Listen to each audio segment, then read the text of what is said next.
All right, a very good evening to all of you. My name is William Roca. I'm the Director of Programs here at Village Preservation.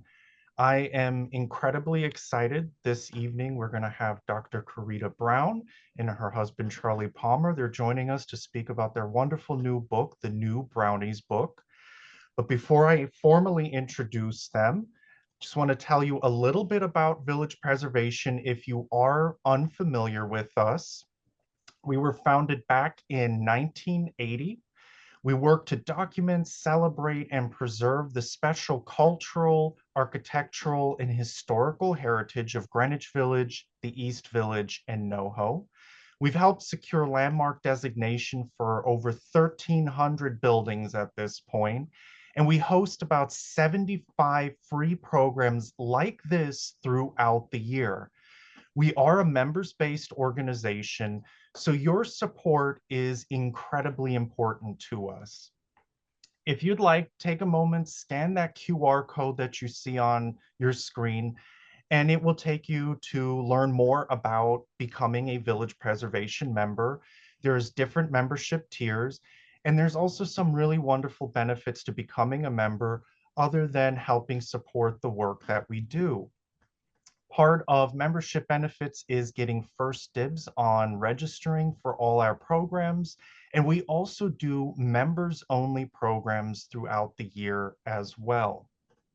Even if you're not interested right now in becoming a member, head over to villagepreservation.org, learn a little bit more about the advocacy work that we do, the really great programs that we put on, if I don't say so myself, and, also, even if you don't decide to become a member, we have a wonderful set of free resources available to anyone to use, a range of historic maps, and they're virtual maps as well that let you know about all the incredible people, things that happened in beautiful buildings within our neighborhoods. You can put yourself together your own virtual walking tour or a walking tour that you can do now as the weather gets better outside and take a look and explore the city and the neighborhoods yourself.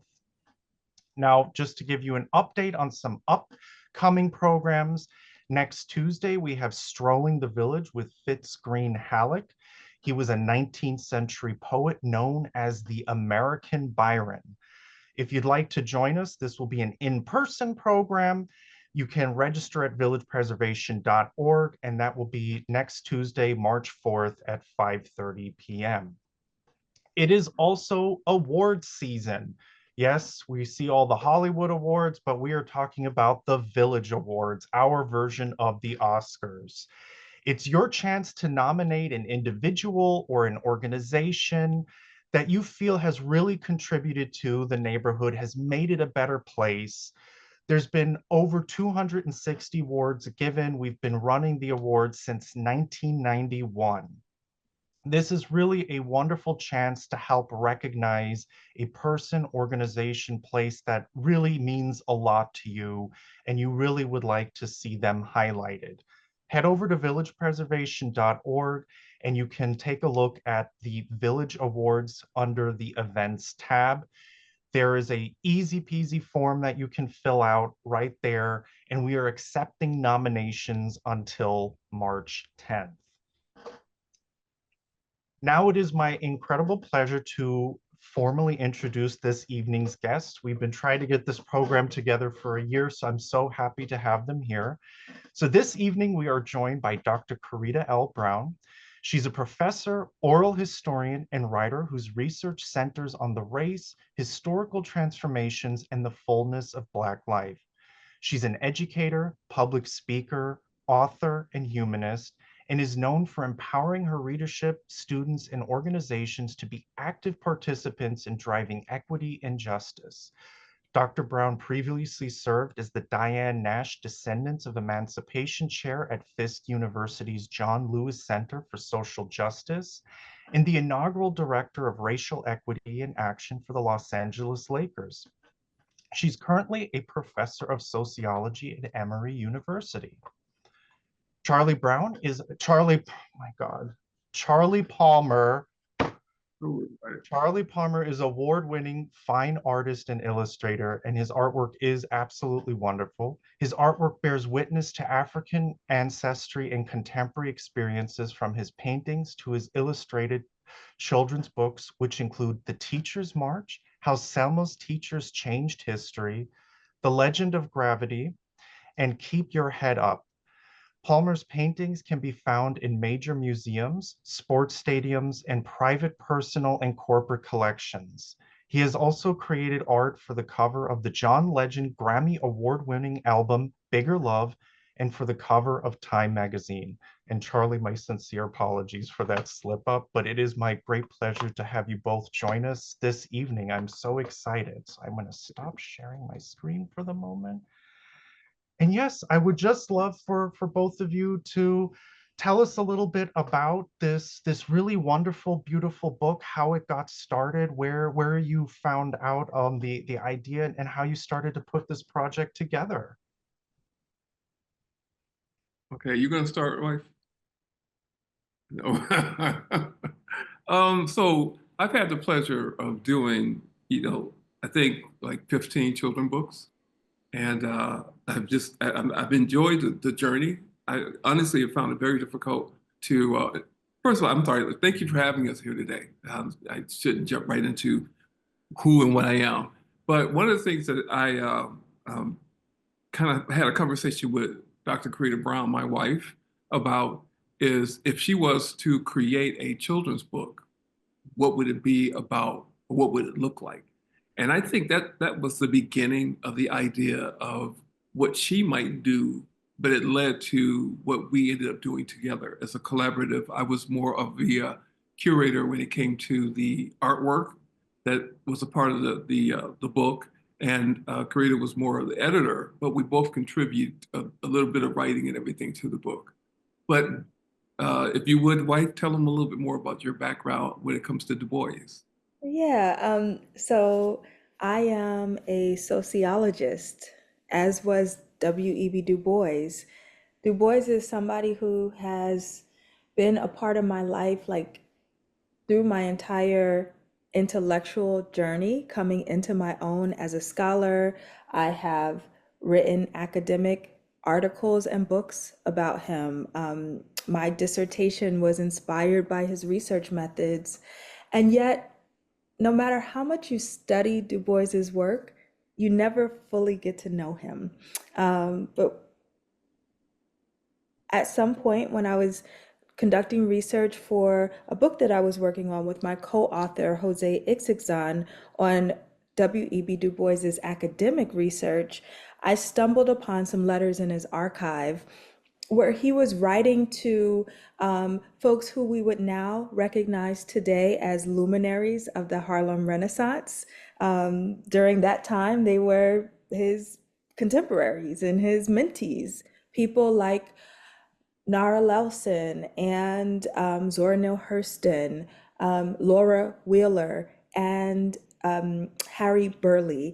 He was writing to these folks, Black creatives, asking them to send a piece of original work, and in fact, their best work, so that he could publish it in this new magazine that he was co-founding called the Brownies Book.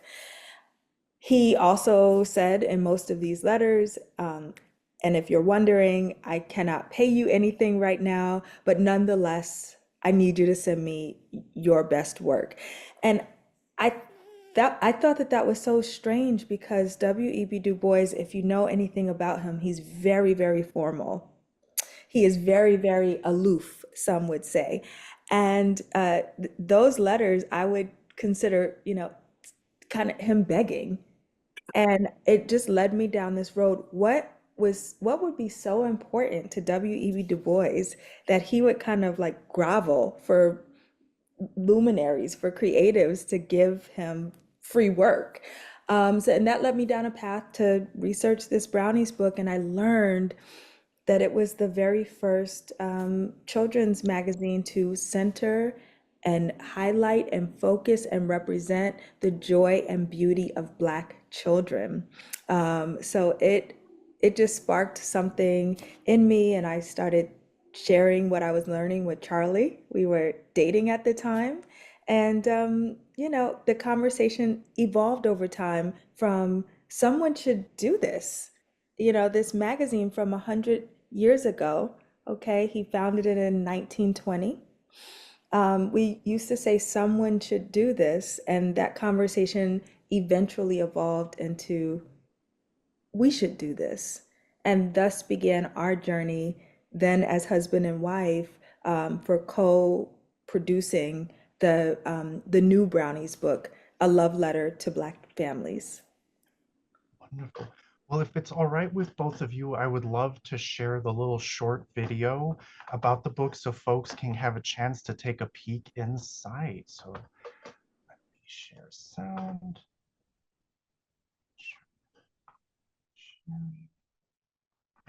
See the screen. Up. I'm Dr. Karita Brown. And I am Charlie Palmer. And we are the co-producers of the new Brownies book, A Love Letter to Black Families. What is the Brownies Book? Well, in 1920, W.E.B. Du Bois produced a periodical. He called it For Children of the Sun. And we need that more now than ever before. At the time, there was never any images of Black children in a positive light. And so he focused on that. And how did he do it? Du Bois put together the original Brownies book by reaching out to literati of the Harlem Renaissance, artists, writers, musicians, songwriters, and he would ask them, really he was begging them, to contribute a piece of their best work so that Black children would know that they are thought about and loved. And to everyone's surprise, they did. And the Brownies book ran for a year and a half until 1921, and all of the issues are just full of contributions from so many writers and artists and what have you. And so we pretty much did the same thing. We reached out to some noted writers, noted artists, and we had a wish list, and most of them, without any hesitation, said yes. And so you'll be surprised to see the authors and artists that are a part of this book. It's been 100 years in the making. I think you truly will enjoy it.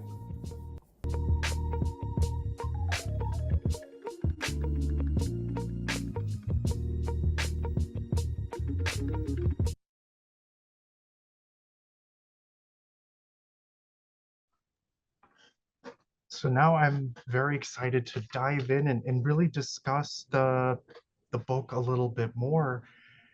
So first, you yourself then followed Du Bois and reached out to artists and writers.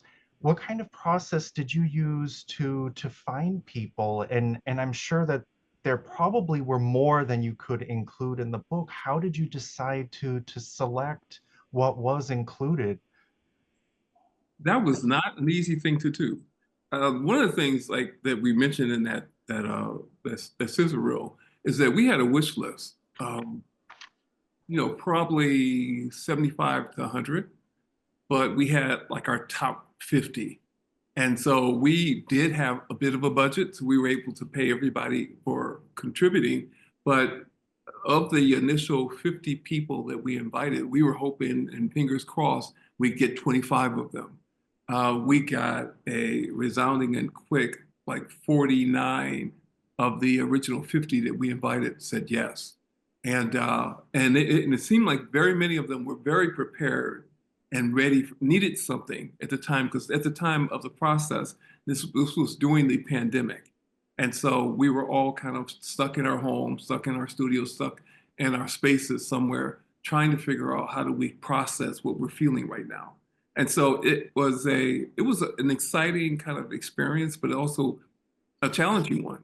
When it came to the idea, I don't think we eliminated any of the writings, but when we asked for artists to participate and submit work, they often submitted 3 or 4 or 5 or 6 pieces, and we didn't have enough space for all of that. And so we had to figure out a way to kind of tie it all together.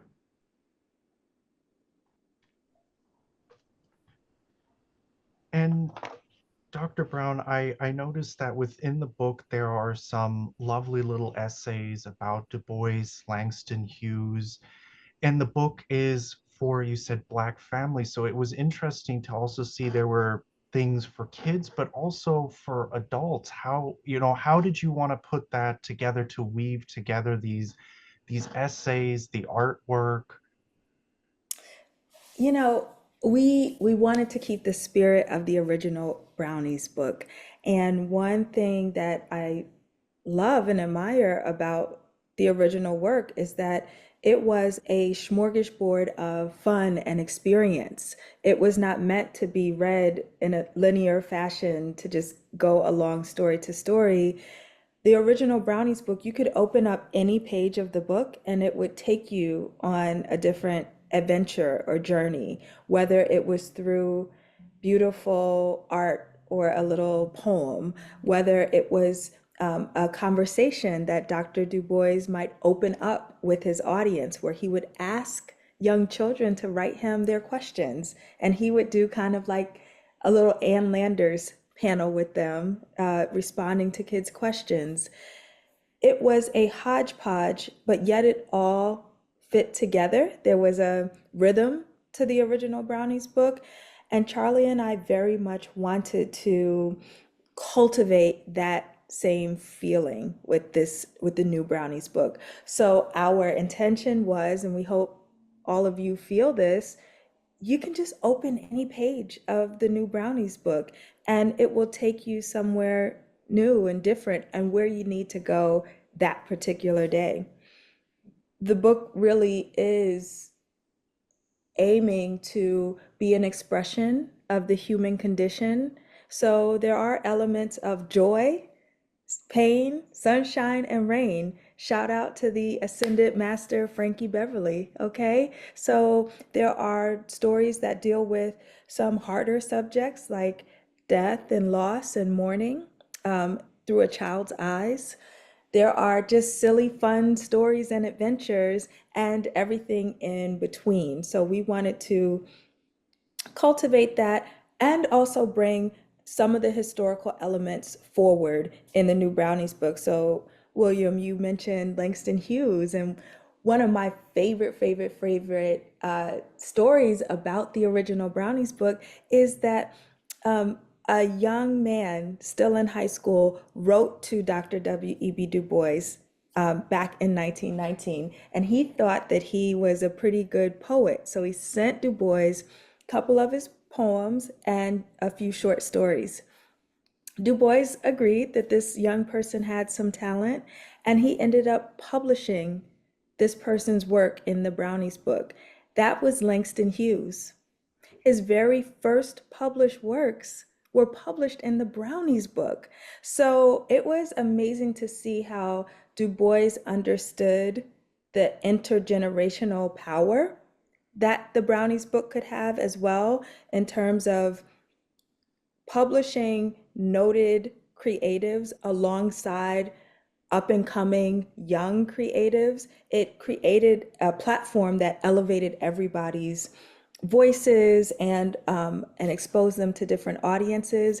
We wanted to do the same in the Brownies book, and we also carried forward some of those old pieces, including all of Hughes's original published works. In the original, we republished them all as a standalone chapter in the new Brownies book. And when the Brownies book was originally published in 1920, it was published here in Greenwich Village at 75th Avenue.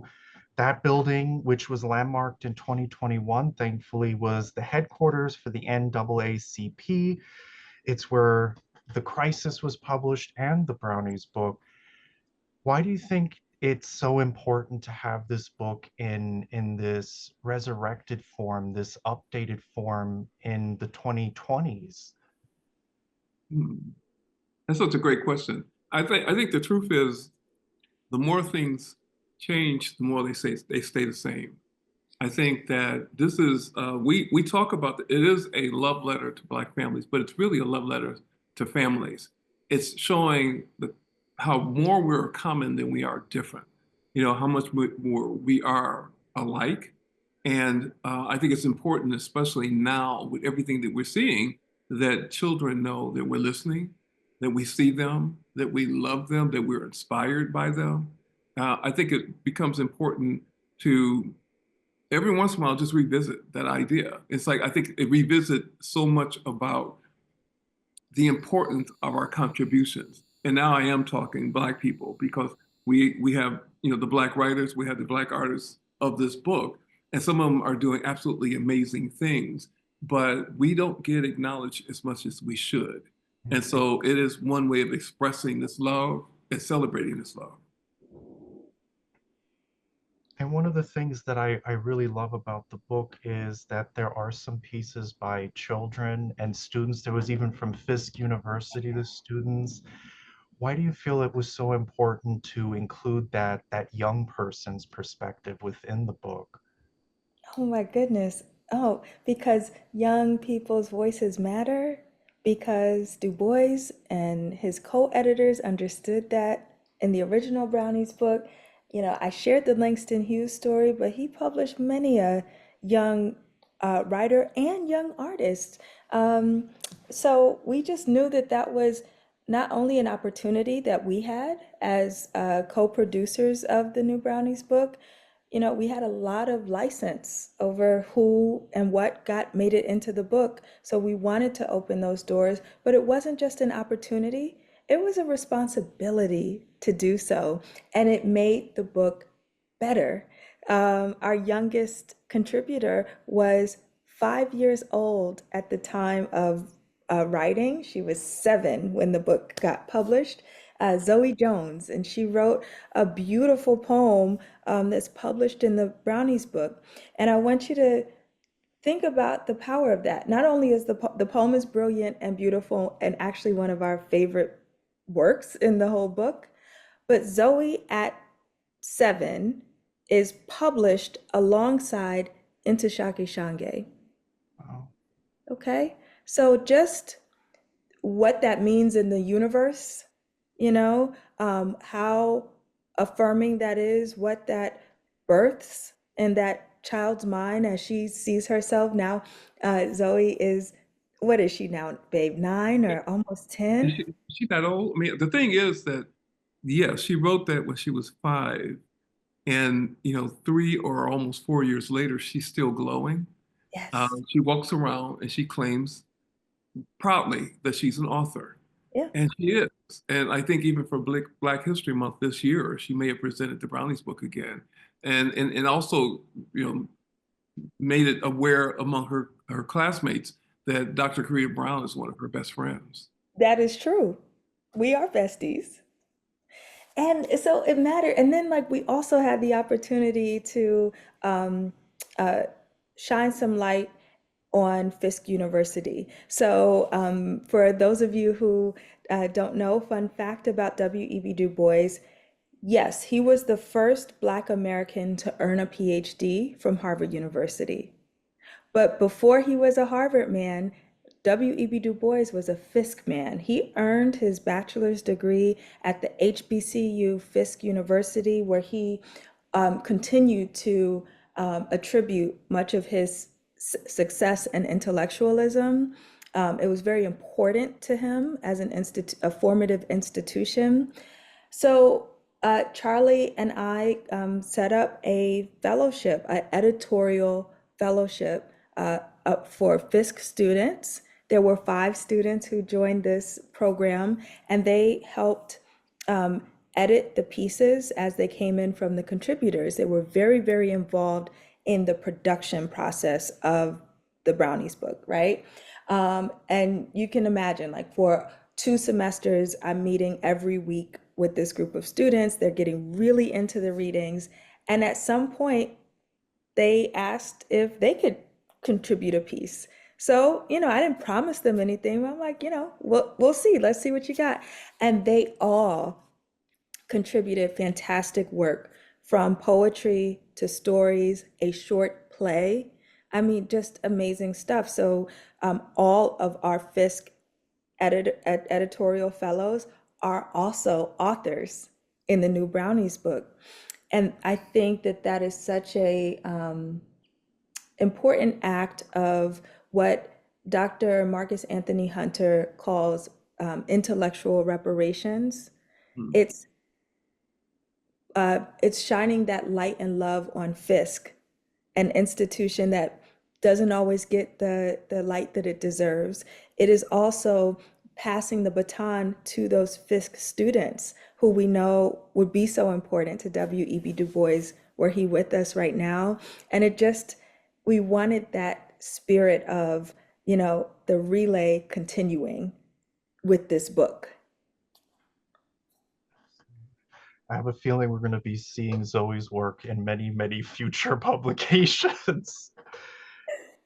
The other thing you just mentioned is there are so many different types of written works. You meant play, short stories, poetry.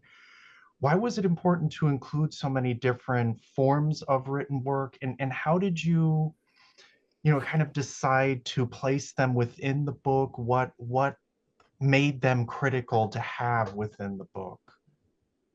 I think we picked up on the whole setup of the original design, and so there was quite a bit of a mixture of great, wonderful, even class graduation photos in the original Brownies publication, and so we wanted to stay as true as possible to what the original was. That's why it's also for us really exciting that we were able to publish some of the original articles, some of the original photographs.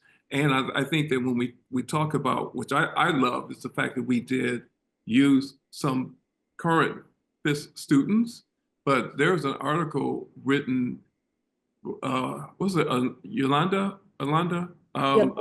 his daughter? Yeah, Yolande? Yeah, and she describes the experience of being a student on the campus. And if you can imagine, William, at the time, we were working on that campus. And so there was that connection. So it was like really special on so many different levels to be on that campus as we were working on this assignment and working with students there. And can I chime in there, babe, too? On the, there's also something to say about the unbounded genius of Black creatives, right? There's a way in which oftentimes Black creatives, whether they're writers or artists, are flattened and try to, be placed in a box in terms of what is Black art, what is Black literature. And it was really important for us to, bust through any of those boundaries and just make the statement that, really embrace the variety and the heterogeneity of Black genius. So it was important to represent the fullness of the literary canon, whether the form is poetry or long form essays, whether it was allegorical storytelling or a historical nonfiction piece. It was important to show that range from the literary aspect as well as from the visual art standpoint, having abstracts and figurative art. I'm out of my realm here, babe, but the different forms of what you all do. And Oh, so, it you was know, important to showcase that. but I think one of the things that's really important is that when we requested writers and artists, we put no limitations on how and what they would submit. We just asked for original, either stories, essays, or original poems. But there's a good friend of Karita's, and Karita, she just mentioned it a minute ago. We didn't know in his past life he was a poet until he submitted this beautiful poem that almost opens up the book. After the introduction about what the original magazine was about, then we have this beautiful poem called Children of the Sun by Marcus Anthony Hunter. And it really is a great opening to what you're about to witness throughout these pages. And can you tell us a little bit about the artwork included within the book? Because I see there's lots of your pieces, Charlie, really beautiful pieces, but Thank there's you. so many different styles. There's like even a comic within the book itself. tell us a little bit more about some of the artwork chosen and how it was paired with some of the written work. So I don't know if we want to credit, we do, absolutely. Kieran Lewis in England was the graphic designer. He's actually from African descent, but he was in London, England. And Chronicle knew enough about what we wanted to feel and the sense of how we wanted people to respond to go outside of their staff to bring in some soul. And we have to credit him because there's a rhythm and there's a flavor, there's a certain sense of what's going on in this overall body of work, this book, that we didn't really put any restrictions on. We simply submitted everything we had and then stepped back to see what would happen. But one of my favorite things, again, about this book, I have a lot of favorite things about this book, but one is those spaces. So each chapter, as we're going to the next page, is this beautiful gold page. And then you would go to the next. But I think that's also how it's allowing the viewer to breathe, to pause for a moment before moving into what might be next. Well, if you don't mind, I would love to just share a couple of pictures from the book so folks can get an idea of what it looks like on the inside. Oops. So first, just the beautiful essay by you, Dr. Brown, here about Du Bois and this real. I've never actually seen a picture of him from his older age here, but yeah, tell us a little bit about writing this piece and getting the book started. We just really wanted to ground the new Brownies book in its original context, which was the original magazine. And yes, the magazine was a children's magazine, and Black children were the target audience. But Du Bois was very clear with Black parents about the intentionality behind the magazine. It wasn't just about having a good time, even though that was much of what it was about. But there was a political necessity for the Brownies book. Like I mentioned, because it was the first, children's magazine to center Black children as the protagonists of the magazine. You can just think about what that meant across media broadly. Black children and families rarely got an opportunity to see themselves represented in positive light in any media form. We're talking 1920, right? So he was making a political statement about what the Brownies book was meant to do in terms of instilling a sense of pride, high self-esteem, belonging, and citizenship amongst Black children so that they could see themselves as matters of consequence to human history. And I wanted to tell a little bit about that story and offer some pieces of that in Du Bois's own words in that opening. So that's how the Brownies book starts off, with that historical context and, all of that writing that he did from 75th Avenue at the NAACP headquarters. Yeah, the book really is a feast for the mind and the eyes, and just so folks can see. And here is the poem by Zoe right there, because I saw someone asked, so I'll leave that up. But yeah, Charlie, how did you put together this fabulous piece and decide to pair it with Zoe's poem here? It was easy to pull from my body of work. I think it was harder to pull from everyone else's. We didn't necessarily want, unless there was a certain illustration or painting made for an article, to try to pair them. It was trying to create, again, a certain kind of rhythm and what felt right. Fortunately, this painting had been created like probably a year or two before the book even was published, but it just seemed so appropriate with what she was writing. It's one of my, I'm not just saying that, but when it comes to Zoe's piece, what I loved about it was the end of it. You know, it's all about hugs and kisses, but I loved how she ended it. And so I wanted a cute, beautiful child that represented the world. And that's what you get in this particular image. Yeah, that last line, because sometimes kisses make things better, but sometimes they don't. I mean, my goodness, the wisdom in that Yes. line for a little kid. Oh my goodness, that hit me quite a bit. That's why I'm so glad to be able to share it here. And yeah, tell us a little bit about this piece here. This is from the Langston Hughes chapter. Uh, um, this is a short play called The Gold Piece, a play that might be true. This is the first recorded play that Langston Hughes ever wrote. He authored over 50 plays in his lifetime, and this was where he got his start. It was published in the Brownies Book. So it was just really, really important to transcribe that work and reprint it. So we're grateful that we were able to do that. And Charlie produced this original piece just to accompany this particular play. And it's a fun play. I encourage you. I'm not going to tell you what it's about in detail because I want you to read it, but it's about generosity, Hmm. greed and generosity.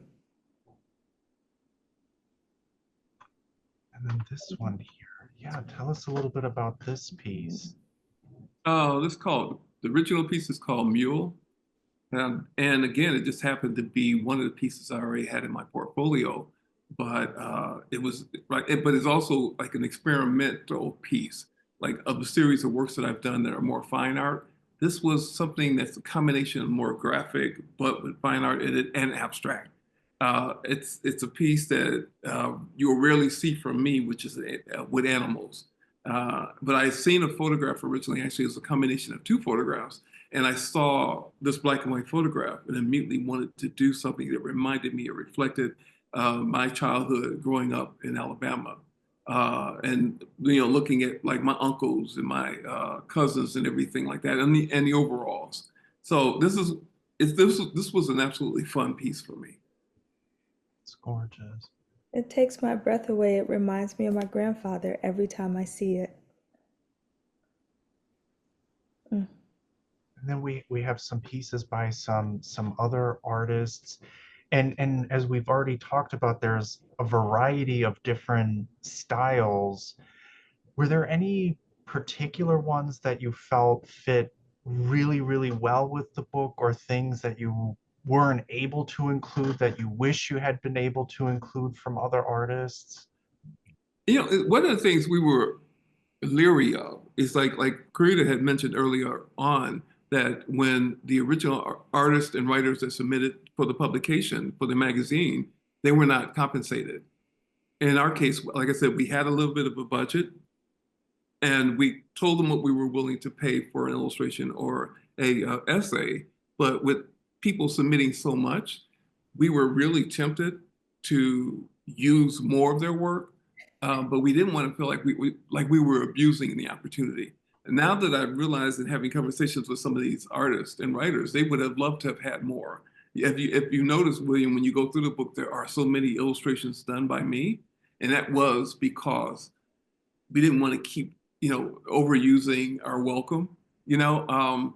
But we were able to reach out to quite a variety again of different artists at different levels in their career. And then we had, like in the case of Miriam, which is the flowered piece over there. She's a collage artist and very meticulous, fine cutting out with X-Acto knives. And then what's his name? Tyrone Jeter is more a painterly style and an artist that I've had a great deal of respect and admiration for a long time. And so to again make that request and him to quickly say yes, I'm in. We were truly honored by that. Yeah, it really is a feast for the eyes and the mind, this book. Now, I almost feel terrible asking this question, and we've already kind of touched upon it. We all love Zoe's piece, but do each of you have a piece that, even if maybe it's not your, like, I don't want to use the term favorite because they're all such wonderful pieces, but a, one of the pieces of art, one of the written works that really struck you very deeply, something that really gave you an emotional response, and just for yourself, and you knew that's why it had to be included within the book. There's so many for me. I mean, like there's a piece, well, of course, I mentioned before Dr. Marcus Anthony Hunter, that piece, Children of the Sun, I literally read that every day in the morning for about 30 days. And every day I would make notes. And almost every day I would call Marcus and say, I got it. I understand this. I believe this. And we have these conversations about it because it was dissecting. It's almost like dissecting Kendrick Lamar. It's dissecting what this must mean. And so that has to be a favorite of mine. And going back and revisiting it, and each time I read it, it would mean something different. But then I also have a dear friend of mine who is a writer. Her name is Ida Harris. And Ida, when I first met her, she had told me of her admiration, her expectations at some point to be an artist. I mean, to be a writer, to her dream of aspiring to a point where she's an author of her own book, which is she currently is working on. But when early on we had those conversations, she would show me a little piece of an article here or a little essay here, and I'm like, I just thought she was a great writer. And so to finally see something like on paper that's in a book that Dr. Krita and myself are a part of, it's like I found myself as I was reading her book, because it's also an emotionally charged story, found myself in tears often. I found myself in tears as I'm reading through this book because I could relate to losing a loved one. But then I could relate to and see that my friend who said she wanted to be a writer is a writer. And so I was moved by that. And in the end, it's like this combination of like, it was a beautiful story, but I thought it was very well written. And so I go back to that story a lot. We already know my best friend is Zoe, so her poem. But I'm gonna also say The Island of the Lost Fathers. Mm. Oh my goodness, it's a story that it just continues to, it's so profound, written by Bertice Berry. And it's a story that kind of, makes you about where did all the dads go? Mm. Little kids are wondering where the fathers are, and there's one boy who happens to be neurodivergent, and his neurodivergence is his superpower. He can see the island where all the lost fathers are, and he's telling us about how much they miss them. And it's a profound story, and she is mean, so she leaves us with a cliffhanger, and you just want to know what happens. But the point of the story is to make you wonder. So I think that from a literary standpoint, that has to be one of my favorites in the book. Although if you ask me tomorrow, my answer would be different. And from an artistic standpoint, it's just so rich and luscious, full of beautiful artwork. But I'm always wowed by the art of Livette Ballard. She has two pieces in the book. The one that accompanies Dr. Marcus Anthony Hunter's poem, um, it's just this beautiful yellow futuristic piece, and it's gorgeous. It introduces you to what you're about to experience in the Brownies book. And I love it. And I love her for trusting us to place her amazing artwork in our book. And and also just to add to that, because you mentioned it, babe, it's like Toki Rome Taylor is the artist that did the Photoshop altered image on the cover. Um, we have no doubt that that has sold so many books because it's such a striking image. And so, and if you look at when you hold the book in your hand, you'll see this image of a beautiful black angel, but you'll see the back page, you'll see a colorized version of a young girl dressed as an angel. And that's where the inspiration and the concept came from. So initially, we're like, we want an angel for the cover. And it's like, let's find someone, but we had already owned that print.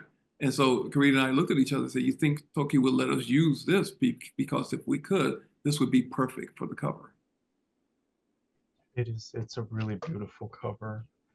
And folks in the audience, please go ahead. If you have questions for Dr. Brown and Charlie, please pop those into the Q&A or the chat. Now, the book is to be enjoyed by people in the comfort of their living room, but I also think it's a wonderful teaching tool. How would you have teachers bring it into the classroom to share with students, to be inspired by, inspiration for students? Mm. Dr. Well, we Brown. have, you know, they remember Brooklyn, the elementary school. Oh, Um, we've yes. had the pleasure of being invited to come visit a couple of schools across the country. One that stands out is a elementary school in Brooklyn where we presented in front of 90 fourth graders. Mm.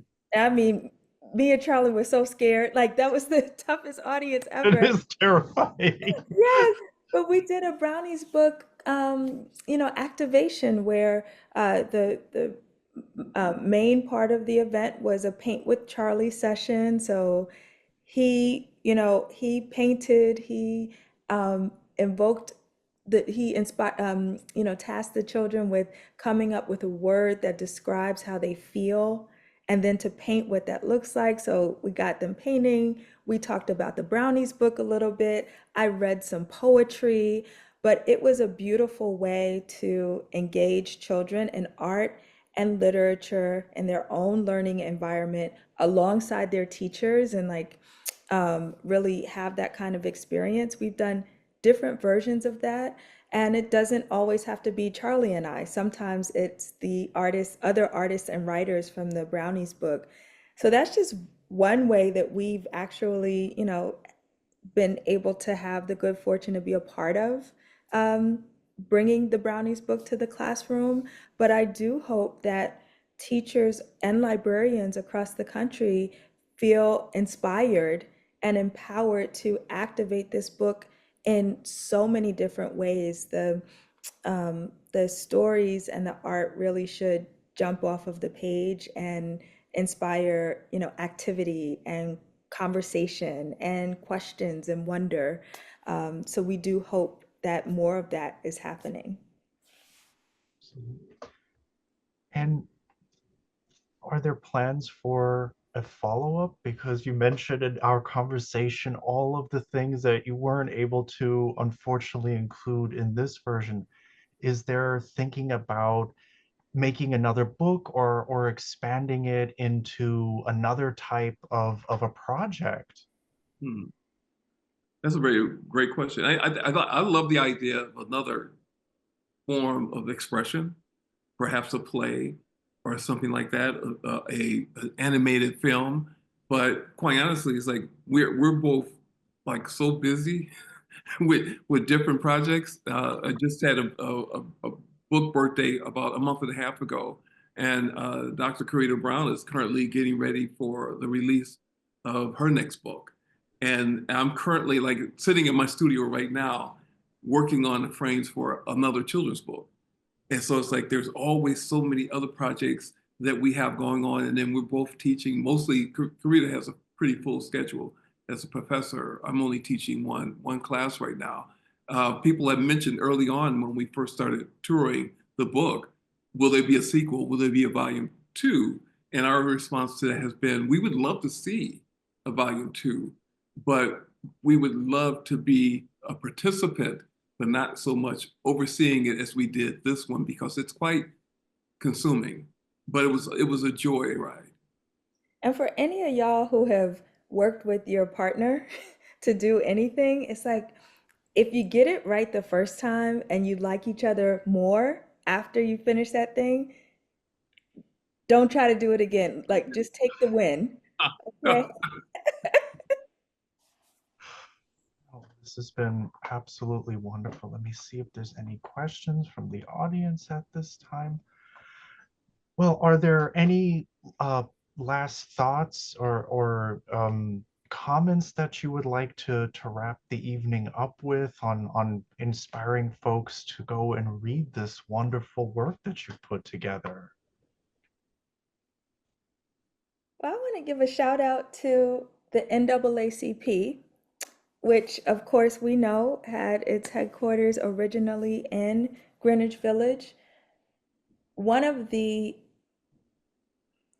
most, biggest honors that Charlie and I could have gotten from this book was happened, and we won the NAACP Image Award for outstanding nonfiction for the Brownies book last year, and that meant so much, not just because the NAACP Image Award is like Black people's Grammys.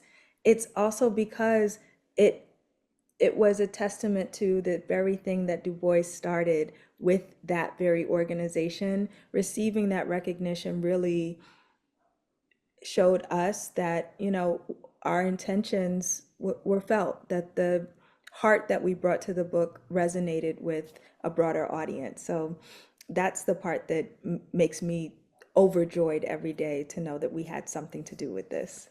So what's really funny, William, you can imagine, I'm pretty stoic. I rarely ever express any kind of excitement.